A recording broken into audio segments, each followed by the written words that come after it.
বিন্দুর ছেলে, লিখেছেন শরৎচন্দ্র চট্টোপাধ্যায়।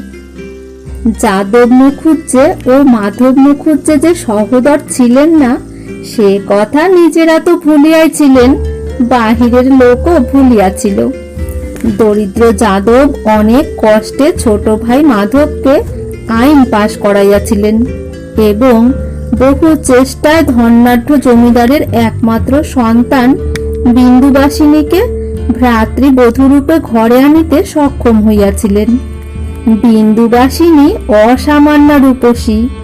প্রথম যেদিন সে এই অতুল রূপ ও 10 সহস্র টাকার কাগজ লইয়া ঘর করিতে আসিয়াছিল, সেদিন বড় বউ অন্নপূর্ণার চোখে আনন্দাশ্রু বহিয়াছিল।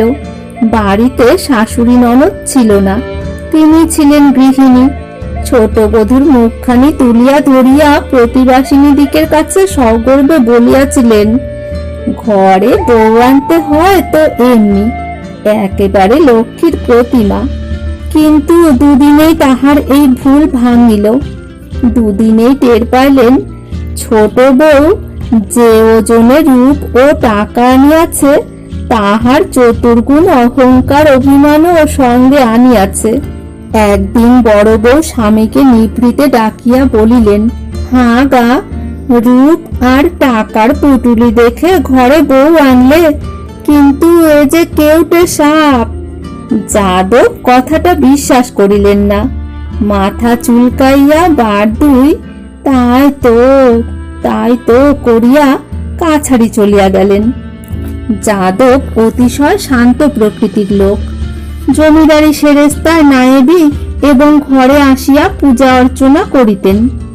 মাধব দাদার চেয়ে 10-12 বছরের ছোট, উকিল হইয়া সম্প্রতি ব্যবসা শুরু করিয়াছিল।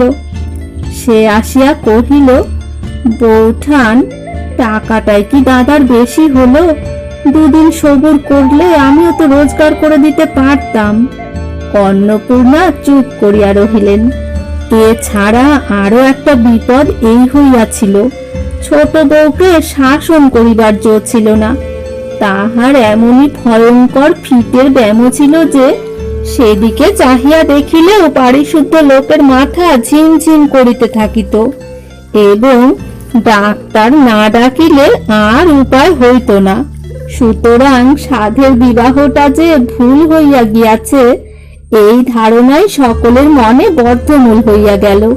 শুধু যাদব হাল ছাড়িলেন না, তিনি সকলের বিরুদ্ধে দাঁড়াইয়া ক্রমাগত বলিতে লাগিলেন, না গো না, তোমরা পরে দেখো, মায়ের আমার অমন জগদ্ধাত্রীর মতো রূপ, সে কি একেবারে নিষ্ফলে যাবে? এ হতেই পারে না। একদিন কি একটা কথার পরে ছোট বউ মুখ অন্ধকার করিয়া স্থির হইয়া বসিয়া আছে দেখিয়া ভয়ে অন্নপূর্ণার প্রাণ উড়িয়া গেল। হঠাৎ তাহার কি মনে হইল, ঘরের মধ্যে ছুটিয়া গিয়া তাহার 1.5 বছরের ঘুমন্ত ছেলে অমূল্যচরণকে টানিয়া আনিয়া বিন্দুর কোলের উপর নিক্ষেপ করিয়াই তিনি পলাইয়া গেলেন। অমূল্য কাঁচা ঘুম ভাঙিয়া চিৎকার করিয়া উঠিল। বিন্দু প্রাণপণ বলে নিজেকে সংবরণ করিয়া মূর্ছার কবল হইতে আত্মরক্ষা করিয়া ছেলে বুকে করিয়া ঘরে চলিয়া গেল। অন্নপূর্ণা আড়ালে দাঁড়াইয়া তাহা দেখিলেন এবং ফিটের ব্যামোর এই অমোঘ দৈব ঔষধ আবিষ্কার করিয়া পুলকিত হইলেন। সংসারের সমস্ত ভার অন্নপূর্ণার মাথায় ছিল বলিয়া তিনি ছেলে মানুষ করিতে পারিতেন না। বিশেষ সমস্ত দিনের কাজকর্মের পর রাত্রে ঘুমাইতে না পাইলে তাহার বড় অসুখ করিত। তাই এই ভারটা ছোট বউ লইয়াছিল। মাসখানেক পরে একদিন সকালবেলা সে ছেলে কোলে লইয়া রান্নাঘরে ঢুকিয়া বলিল, দিদি, অমূল্যধনের দুধ কই? অন্নপূর্ণা তাড়াতাড়ি হাতের কাজটা ফেলিয়া রাখিয়া ভয়ে ভয়ে বলিলেন, 1 মিনিট সবুর করো বোন, এখনই জাল দিয়ে দিচ্ছি। বিন্দু ঘরে ঢুকিয়াই তাহা দেখিয়া রাগিয়া গিয়াছিল। তীক্ষ্ণ কণ্ঠে বলিল, কালও তোমাকে বলেছি আমার 8টার আগে দুধ চাই, তা সে তো 9টা বাজে। কাজটা তোমার যদি এতই ভারী ঠেকে দিদি, স্পষ্ট করে বললেই তো পারো, আমি অন্য উপায় দেখি। হ্যাঁ বামুন মেয়ে, তোমারও কি একটু হুঁশ থাকতে নেই গা? বাড়ি শুদ্ধ লোকের পিণ্ডি রান্না না হয় 2 মিনিট পরেই হতো। বামুন ঠাকুরন চুপ করিয়া রহিলেন।